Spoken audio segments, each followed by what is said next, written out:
سلام اس پر کہ جس نے فضل کے موتی بکھیرے ہیں، سلام اس پر پروں کو جس نے فرمایا کہ میرے ہیں۔ اللهم صل على محمد وعلى آل محمد كما صليت على إبراهيم وعلى آل إبراهيم إنك حميد مجيد اللهم بارك على محمد وعلى آل محمد كما باركت على إبراهيم وعلى آل إبراهيم إنك حميد مجيد۔ اعوذ باللہ من الشیطان الرجیم، بسم اللہ الرحمن الرحیم۔ مکی دور کے اگلے 4 سال انشاءاللہ تعالی آج ہم پڑھیں گے۔ پچھلی کلاس میں جو سوال نامہ دیا گیا تھا وہ بہت آسان تھا نا، آپ نے بہت آرام سے کر لیا، لیکن میں نے آپ کو چیلنج کیا تھا کہ میں آپ کو ایسا سوال دوں گی جس کو آپ حل نہ کر سکیں، اس لیے میں نے آپ کو جو سوال دیا تھا وہ یہ تھا کہ ان 6 چیزوں میں سے آپ نمبرنگ کیجئے کہ کون سا کام پہلے کرنا چاہیے اور کون سا بعد میں، اور آپ نے بہت سارے لوگوں نے مختلف نمبرنگ اس کی، لیکن اس کا جواب یہ تھا کہ یہ ساری چیزیں ساتھ ساتھ چلتی ہیں، ان میں سے کوئی کام بھی پہلے یا کوئی کام بھی بعد میں نہیں ہوگا۔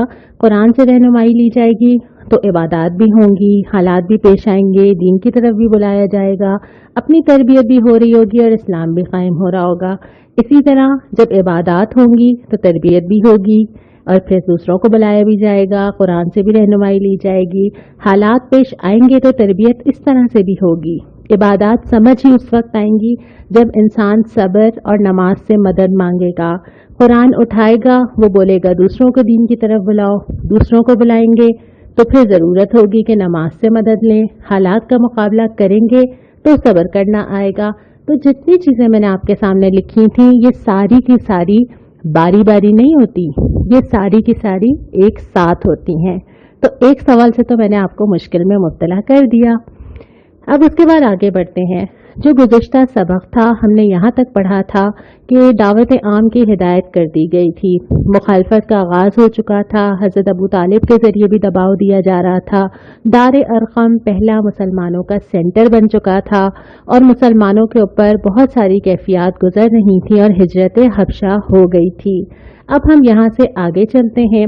مکی دور کے جو 4 سال آج ہم پڑھیں گے 6 سے لے کے 9 تک، اس میں ہم پہلے آپ صلی اللہ علیہ وسلم کی اولاد کا ذکر پڑھتے ہیں، اس کے بعد مکہ میں جو ظلم و ستم جاری تھے اور اس کے بعد حضرت حمزہ اور عمر کا اسلام لانا اور شیب ابی طالب کا وہ واقعہ جس نے مسلمانوں کو ایک نئی آزمائش میں مبتلا کیا۔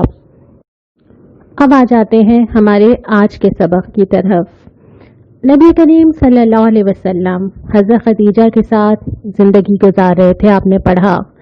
آپ صلی اللہ علیہ وسلم کی حضرت خدیجہ سے جو اولادیں تھیں اس میں حضرت قاسم، حضرت زینب، حضرت رقیہ، حضرت ام کلثوم، حضرت فاطمہ رضی اللہ تعالی عنہم، یہ 5 اولادیں تھیں، اور اس کے بعد حضرت ابراہیم جو حضرت ماریہ رضی اللہ تعالی عنہا سے تھے۔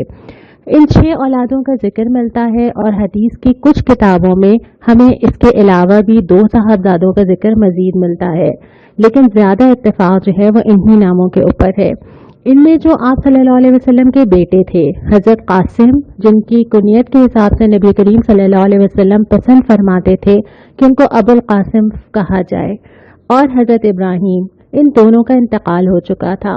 جو صاحبزادیاں تھیں جب آپ صلی اللہ علیہ وسلم مبعوث ہوئے تھے تو یہ سب 11 سال سے کم عمر تھیں، بہت چھوٹے بچے تھے اس وقت، اور ان حوالوں سے جو عرب کا ایک کلچر تھا کہ بیٹوں کو بہت زیادہ امپورٹنس دی جاتی تھی کہ نسل کیسے چلے گی، نام لیوا کون ہوگا، تو ابو لہب کا مذاق بنانا بھی ہمیں ملتا ہے کہ وہ آپ صلی اللہ علیہ وسلم کو یہ طعنہ دیا کرتا تھا نعوذ باللہ کہ آپ کا نام لیوا کون ہوگا، کون لے کے چلے گا نسل کو۔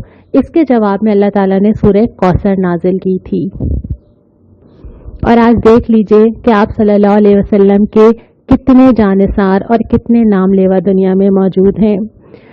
मक्का में जो सूरत हाल थी, कुछ लोग तो हबशा गए थे लेकिन जाहिर है बहुत थोड़े थे, लेकिन जो मक्का में सूरत हाल थी, इंतहाई तकलीफें, तेज धूप में रेत पे, अरब की रेत, उसमें लिटा दिया जाना, लोहे से दागना, रस्सी से पकड़ के घसीटना, पूरे शहर में मजाक बनाना। नबी करीम सल्लल्लाहु अलैहि वसल्लम के ऊपर भी आप नमाज पढ़े होते थे तो नजासत ला के डाल देना, गर्दन में चादर डाल के नाउजुबिल्लाह खींचना, शरीर लड़कों को पीछे लगा देना, आप जहां जाएं आपके पीछे आपका मजाक उड़ाते रहे, आपके ऊपर आवाजें कसते रहे।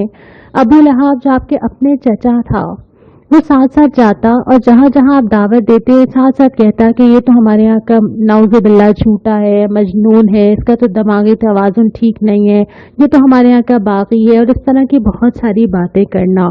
ये सारी चीजें बहुत तकलीफ दे सूरत हाल पैदा कर रही थी। ये सवाल भी मैंने आपसे कहा था ना कि पूरा हफ्ता हम इस पर गौर करते हैं कि आखिर एलानिया दावत क्यों दी।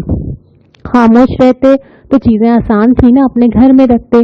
और मजहब या दीन तो बड़ा आसान होता है अगर आपके घर तक ही रहे, अगर आपने कहीं अनाउंस ही ना करना हो, किसी को चैलेंज ही ना करना हो। लेकिन इस्लाम का ये मिजाज नहीं है। पहली बात तो ये कि इस्लाम सिर्फ वो मजहब नहीं है कि कुछ रसूमात हों जिनको मैं अपने घर में अंजाम दे दूं। इस्लाम है दीन, और दीन जो होता है वो आपकी जिंदगी के हर शोबे को टच करता है, वो एक एक चीज बताता है, वो पूरा कोड ऑफ कंडक्ट, पूरी जिंदगी आपकी माशरत से शुरू होता है, आपकी हुकूमत से शुरू होता है। एक एक चीज जब आपने कुरान में पढ़ा होगा, कोई दायरा ऐसा नहीं है जिसको आप ये कह सकें कि ये मेरी जिंदगी का ऐसा हिस्सा है जो कि मेरी जाती पसंद नापसंद पे डिपेंड करता है। नहीं, इस्लाम जिंदगी के हर सर्कल पे बात करता है। इस वजह से इस्लाम का मिजाज ही नहीं है कि ये घर में रह सके, उसको तो अनाउंस होना है। इसकी वजह यह है कि उसने चैलेंज करना है हर उस निज़ाम को जो इस्लाम के मुताबिक नहीं है, इसलिए इसको अनाउंस किया जाएगा। दूसरी बात यह कि इसमें कुफर और बातिल और हक ने आमने सामने आना होता है, तब पता चलता है ना मोमिन भी कितना मोमिन है और मुनाफिक भी खुल के सामने आ जाता है। तो इस्लाम ने चूंकि इनफरादी दीन रहना ही नहीं था, उसने तो सिस्टम चेंज करना था, और सिस्टम चेंज करने के लिए ज़रूरी था कि जो भी सिस्टम्स उस वक्त चल रहे हैं जो अल्लाह की हिदायत के मुताबिक नहीं है, वो उनको चैलेंज करे। और इसी वजह से जैसे ही इतने लोग हो गए ना कि जैसे वो एक इज्तिमाइयत बन गई, इतनी तादाद हो गई कि ग्रुप ऑफ पीपल हो गया, पहला काम ये था कि बस अब अनाउंस कीजिए, चैलेंज कीजिए, निकलिए, बुलाइए, ऐलान कर दीजिए। उसके बाद फिर हम जिक्र करते हैं कि जो सूरत हाल मक्का में चल रही थी, इसके दरमियान कुछ बड़ी अच्छे से पॉजिटिव चीज़ें भी आ रही थी जो बहुत हौसला दे रही थी। उसमें से एक चीज़ ये थी कि हज़रत हमजा रज़ी अल्लाह ताला अन्हु, आप सल्लल्लाहु अलैहि वसल्लम के ये भी चचा थे, और ये अपना बहुत सारी ऐसी सरगर्मियों में बहुत ताकतवर, बहुत शिकार का शौक, बहुत जीदार, इस तरह की पर्सनालिटी थी। तो अबू जहल जो बहुत तंग करता था, आप सल्लल्लाहु अलैहि वसल्लम का मजाक बनाना और आपको बातें सुनाना, वो इस तरह की हरकतें कर रहा था। तो एक कनीज ने देखा तो उसको बहुत बुरा लगा। हजरत हमजा शिकार खेल के कहीं से वापस आ रहे थे, उसने मुखातिब होकर उनसे कहा कि तुम्हारे फैमिली मेंबर के साथ ये हो रहा है, अब क्या ये हुआ करेगा? तो हजरत हमजा को बहुत बुरा लगा। उन्होंने कहा क्या ये तुमने खुद देखा है? उसने कहा कि हाँ, मैंने खुद देखा है कि मोहम्मद सल्लल्लाहु अलैहि वसल्लम के साथ ये सुलूक हो रहा था। हजरत हमजा को तो बहुत गुस्सा आया। आप आए, तलवार लेके निकले और आके आपने ऐलान किया, सबसे पहले आके, कि मैं लाता हूँ इस्लाम, अब मैं देखता हूँ कौन क्या करता है। हमें सीरत की किताबों में मिलता है कि इंटेंशनली शायद वो उस वक्त नहीं था, जोश में जब आए ना तो उन्होंने कहा चलो अब मैं इसके साथ हूँ, अब बताओ कौन तंग करता है। और फिर घर चले गए और फिर पूरी रात परेशान रहे कि मैंने कह तो दिया है लेकिन क्या सही कहा है। और फिर अगले दिन उन्होंने डिसीजन लिया कि नहीं, रास्ता तो ये ठीक है। उसके बाद फिर वो शऊरी तौर पे जो है वो इस्लाम लेकर आए। दूसरे हजरत उमर थे, इनकी भी पर्सनालिटी बहुत रोब वाली, बहुत ताकत, बहुत पावर वाली थी। और आप सल्लल्लाहु अलैहि वसल्लम ने दुआ भी की थी ना कि दो लोगों के लिए दुआ की थी, हजरत उमर के लिए और अबू जहल के लिए, कि इनमें से किसी एक को इस्लाम की दौलत अता कर दे और इनके जरिए इस्लाम की मदद फरमा, क्योंकि दोनों की एक पोजीशन थी वहाँ पर। हजरत उमर जो है वो बहुत ज़्यादा, ये वाक़यात भी मिलते हैं कि जो मुसलमानों को अजियत दी जा रही थी उसमें हजरत उमर ने भी अपनी कनीज़ के ऊपर बहुत गुस्सा और बहुत तशद्दुद किया था कि वो इस्लाम छोड़ दे। एक दिन सोचते हैं कि आखिर इस मसले की जड़ को ख़त्म कर देना चाहिए, नाउज़ुबिल्लाह, और मोहम्मद सल्लल्लाहु अलैहि वसल्लम को कत्ल कर देना चाहिए।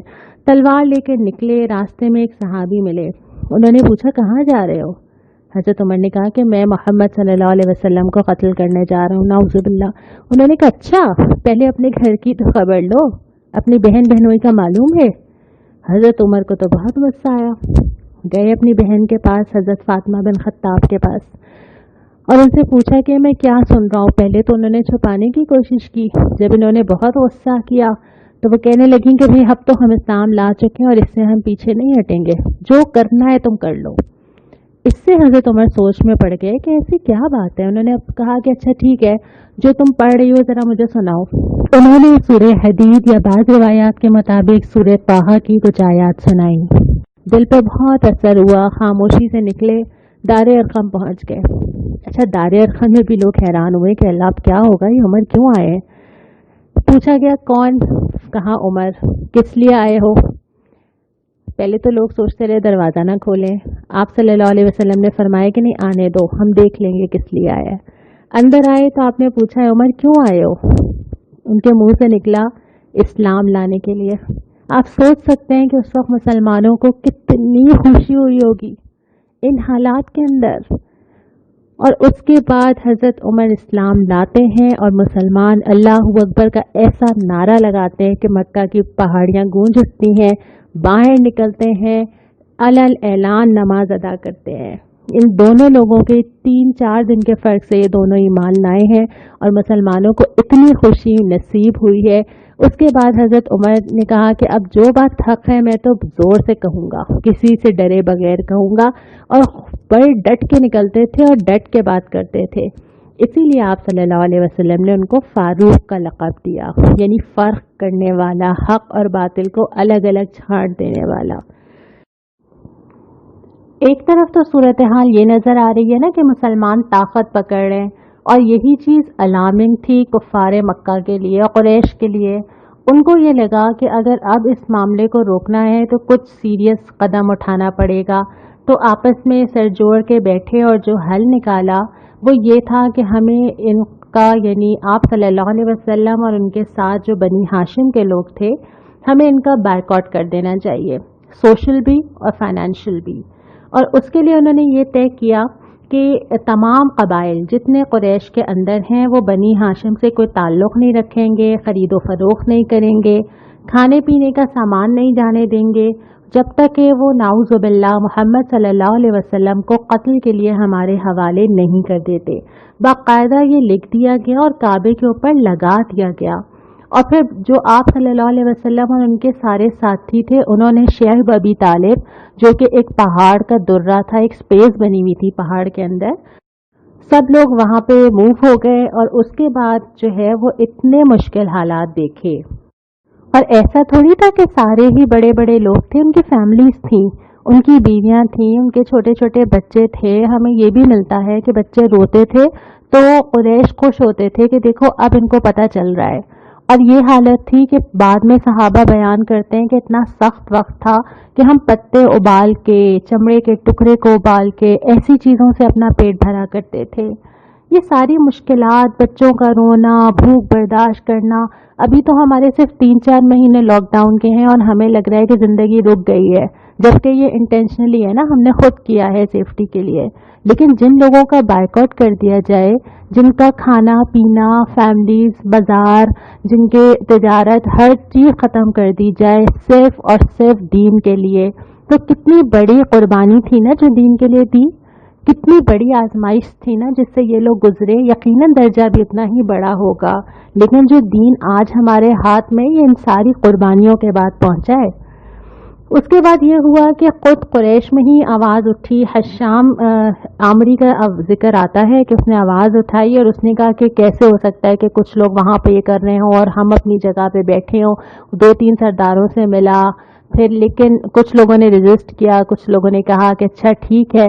बहरहाल वो गया और उसने कहा कि मैं ये मुआहिदा हटा दूंगा। जब वो काबे के पास गया तो उसने देखा कि खुद ही दीमक ने जो है वो उन अल्फाज को चाट लिया है जिनकी वजह से मुआहिदा कायम था। اس طرح یہ 3 سال کی آزمائش ختم ہوئی اور بالآخر مسلمان وہاں سے باہر آئے۔ اب یہ جو حالات تھے بظاہر تو بہت مشکل تھے نا، لیکن اس شر میں سے بھی کیا خیر نکلا۔ انسان کی آنکھ بہت دور تک نہیں دیکھتی نا، ہم نہیں جانتے 5 سال بعد 10 سال بعد اس میں سے کیا چیزیں بہتر نکلنے والی ہیں۔ پہلی چیز یہ تھی کہ جو ہجرت حبشہ ہوئی تھی اس کے نتیجے میں اسلام پھیلنا شروع ہوا، مکہ کی باؤنڈری سے باہر گیا اور جو جہاں جا رہا تھا وہ وہاں مسلمانوں کی تعداد میں اضافہ کر رہا تھا۔ دوسرا یہ کہ حضرت حمزہ اور حضرت عمر کے اسلام لانے سے بہت زیادہ طاقت اور قوت میں اضافہ ہوا۔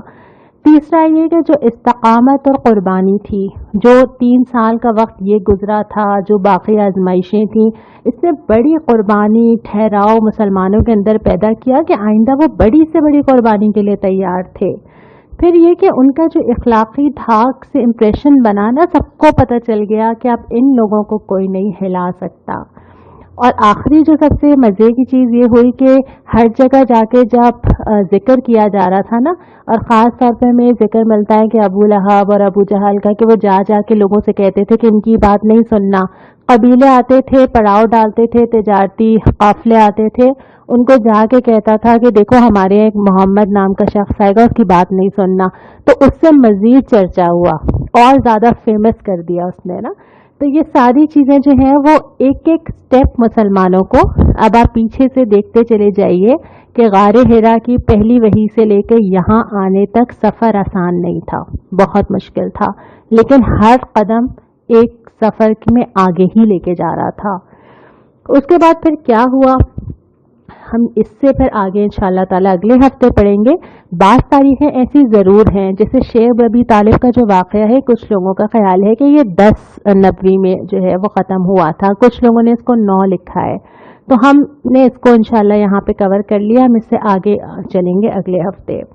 جو ہماری آج کی حدیث ہے وہ یہ ہے کہ آپ صلی اللہ علیہ وسلم نے فرمایا، عقل مند وہ ہے جو اپنے نفس کو قابو میں رکھے، موت کے بعد کی زندگی کے لیے عمل کرے۔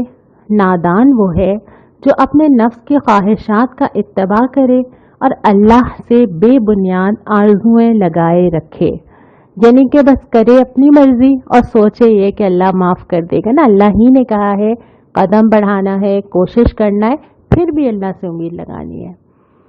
سوال مجھے آپ سے یہ کرنا ہے کہ یہ جو آج کا سارا واقعہ ہم نے پڑھا ہے، یہ جو صبر ہم نے دیکھا، یہ جو استقامت دیکھی، یہ جو قربانیاں دیکھی، کیا چیز ہے جو انسان کے اندر یہ پیدا کر دیتی ہے؟ وہ کیا ہے جس کی وجہ سے انسان دین کے لیے ہر قربانی دینے پہ آمادہ ہو جاتا ہے؟ آپ کا کیا خیال ہے؟ آپ مجھے بھیجیے۔